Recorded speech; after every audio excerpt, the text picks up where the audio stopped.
The New American Standard reading today, January the 11th, is Genesis chapters 27, 28, and Matthew chapter 9, verses 18 through 38. Genesis chapter 27. Now it came about when Isaac was old and his eyes were too dim to see, that he called his older son Esau and said to him, "My son?" And he said to him, "Here I am." Isaac said, "Behold, now I am old, and I do not know the day of my death. Now then, please take your gear, your quiver, and your bow, and go out to the field and hunt game for me, and prepare a savory dish for me, such as I love, and bring it to me that I may eat, so that my soul may bless you before I die." Rebekah was listening while Isaac spoke to his son Esau. So when Esau went to the field to hunt for game to bring home, Rebekah said to her son Jacob, "Behold, I heard your father speak to your brother Esau, saying, 'Bring me some game and prepare a savory dish for me, that I may eat and bless you in the presence of the Lord before my death. Now therefore, my son, listen to me as I command you. Go now to the flock and bring me 2 choice young goats from there, that I may prepare them as a savory dish for your father, such as he loves. Then you shall bring it to your father, that he may eat, so that he may bless you before his death." Jacob answered his mother Rebekah, "Behold, Esau, my brother, is a hairy man, and I am a smooth man. Perhaps my father will fail me. Then I will be as a deceiver in his sight, and I will bring upon myself a curse and not a blessing." But his mother said to him, "Your curse be on me, my son. Only obey my voice and go get them for me." So he went and got them and brought them to his mother. And his mother made savory food such as his father loved. Then Rebekah took the best garments of Esau, her elder son, which were with her in the house, and put them on Jacob, her younger son. And she put the skins of the young goats on his hands and on the smooth part of his neck. She also gave the savory food and the bread which she had made to her son Jacob. Then he came to his father and said, "My father?" And he said, "Here I am. Who are you, my son?" Jacob said to his father, "I am Esau, your firstborn. I have done as you told me. Get up, please. Sit and eat of my game, that you may bless me." Isaac said to his son, "How is it that you have done it so quickly, my son?" And he said, "Because the Lord your God caused it to happen to me." Then Isaac said to Jacob, "Please come close, that I may feel you, my son, whether you are really my son Esau or not." So Jacob came close to Isaac his father, and he felt him and said, "The voice is the voice of Jacob, but the hands are the hands of Esau."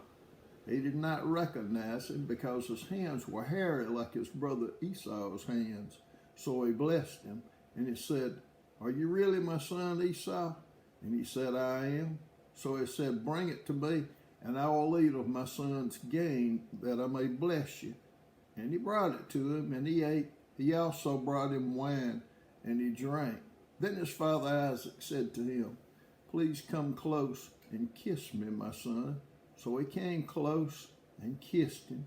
And when he smelled the smell of his garments, he blessed him and said, "See, the smell of my son is like the smell of a field which the Lord has blessed. Now may God give you of the dew of heaven, and of the fatness of the earth, and an abundance of grain and new wine. May peoples serve you, and nations bow down to you. Be master of your brothers, and may your mother's sons bow down to you. Cursed be those who curse you, and blessed be those who bless you." Now it came about, as soon as Isaac had finished blessing Jacob, and Jacob had hardly gone out from the presence of Isaac his father, that Esau his brother came in from his hunting. Then he also made savory food and brought it to his father, and he said to his father, "Let my father arise and eat of his son's game, that you may bless me." Isaac his father said to him, "Who are you?" And he said, I am your son, your firstborn Esau. Then Isaac trembled violently, and he said, Who was he then that hunted game and brought it to me, so that I ate of all of it before you came, and blessed him? Yes, and he shall be blessed. When Esau heard the words of his father, he cried out with an exceedingly great and bitter cry, and said to his father, Bless me, even me also, O my father. And he said, Your brother came deceitfully and has taken away your blessing. Then he said, Is he not rightly named Jacob? For he has supplanted me these 2 times. He took away my birthright, and behold, now he has taken away my blessing. And he said, Have you not reserved a blessing for me? But Isaac replied to Esau, Behold, I have made him your master, and all his relatives I have given to him as servants, and with grain and new wine I have sustained him. Now as for you then, what can I do, my son? Esau said to his father, Do you have only one blessing, my father? Bless me, even me also, O my father. So Esau lifted his voice and wept. Then Isaac his father answered and said to him, Behold, away from the fertility of the earth shall be your dwelling, and away from the dew of heaven from above. By your sword you shall live, and your brother you shall serve. But it shall come about, when you become restless, that you will break his yoke from your neck. So Esau bore a grudge against Jacob because of the blessing with which his father had blessed him. And Esau said to himself, The days of mourning for my father are near. Then I will kill my brother Jacob. Now when the words of her elder son Esau were reported to Rebekah, she sent and called her younger son Jacob, and said to him, Behold, your brother Esau is consoling himself concerning you by planning to kill you. Now therefore, my son, obey my voice and arise, flee to Haran to my brother Laban. Stay with him a few days until your brother's fury subside, until your brother's anger against you subsides and he forgets what you did to him. Then I will send and get you from there. Why should I be bereaved of you both in one day? Rebekah said to Isaac, I am tired of living because of the daughters of Heth. If Jacob takes a wife from the daughters of Heth, like these, from the daughters of the land, what good will my life be to me? Genesis chapter 28. So Isaac called Jacob and blessed him and charged him and said to him, You shall not take a wife from the daughters of Canaan. Arise, go to Padan Aram, to the house of Bethuel, your mother's father, and from there take to yourself a wife from the daughters of Laban, your mother's brother. May God Almighty bless you and make you fruitful and multiply you, that you may become a company of peoples. May he also give you the blessing of Abraham to you and to your descendants with you, that you may possess the land of your sojournings, which God gave to Abraham.